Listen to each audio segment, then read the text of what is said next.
Motion as stands be agreed to. Mr Milligan. Speaker, and I thank Ms Orr for bringing forward this motion and for providing the opportunity for us to discuss the lack of community infrastructure in Gungahlin and the electorate of Yerrabi. And I would like to move the amendment to Ms Orr's motion that has been circulated in my name. So the question is Mr Milligan's amendment be agreed to. Mr Milligan.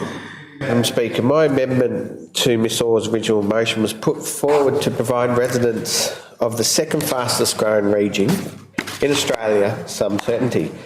We want the government to commit to building this critical infrastructure rather than just another study. I think we can all agree actions speak louder than words. Now, having seen Ms Orr's amendment to my amendment, I am pleased that she is putting forward a date to sign funds towards the development of a community service.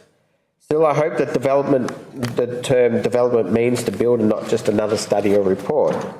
Madam Speaker, I must say, as a fellow member of Yerrabi, I appreciate on one level what Ms Orr is trying to achieve here for residents of the Gungahlin region, although I do feel it is my duty, though, to remind Ms Orr she is in fact a member of the government, and therefore any and all failings in terms of planning and infrastructure are also her government's responsibility.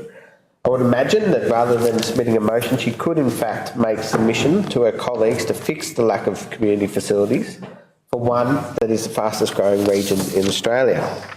But it seems it falls to Alistair and I to help Ms Orr to shape the motion she is putting forward, so there is not just yet another government study, another review that just ends up sitting on a shelf collecting dust.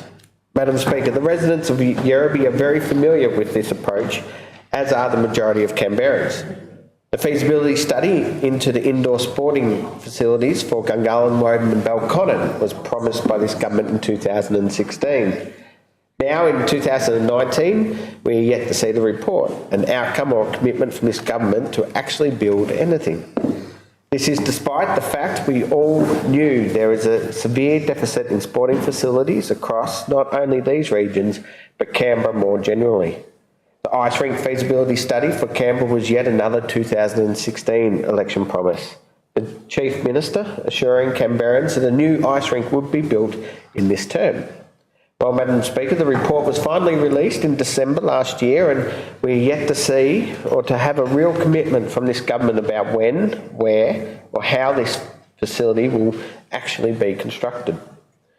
Noting the ongoing issues with the community facilities and feasibility studies for Woden in 2013 and 2016 feasibility studies have promised a community hub.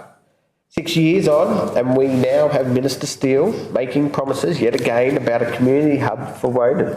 In fact, Madam Speaker, in the Canberra Times on the 18th of October last year, Mr Steele stated that, and I quote, Woden was the only town centre without a dedicated, fit-for-purpose community centre.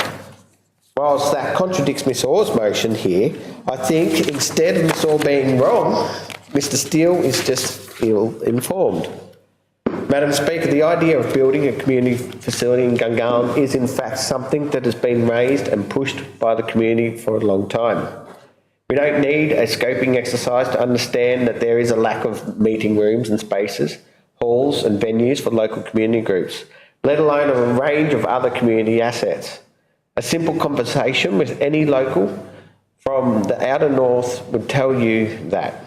A handful of venues for a population of almost 80,000 that will reach 100,000 by 2025. This is in fact reaffirmed by the Gungahlin Town Centre planning refresh, which was only released in November last year. This latest report is meant to fix some of this government's poor planning decisions that have left the Gungahlin Town Centre in such a mess. Building height and character, upgrading public space, walking, cycling and road transport, and of course community facilities. Now allow me to remind you of the recommendations regarding community facilities from this report. Retain the territories planned existing, requirement for 6 hectares of community facility zoned land. Community facilities users could include education establishment, religious associated uses, community activity centre, community theatre or cultural facility. Review the location of community facility land within the Gungahlin East Precinct to potentially support the opportunities presented through light rail. So, Madam Speaker, it appears that the business case has already in part been written. In fact, the report also includes a map of where the site could be. And let's not forget that this latest report follows extensive nasal gazing by this government following the failure of their 2010 Town Centre Planning Report. I'm not sure how many studies and reports need to tell us something we already know, and something the government has already indicated they will deliver. Every single resident in the outer north knows the plan associated with this government's poor planning.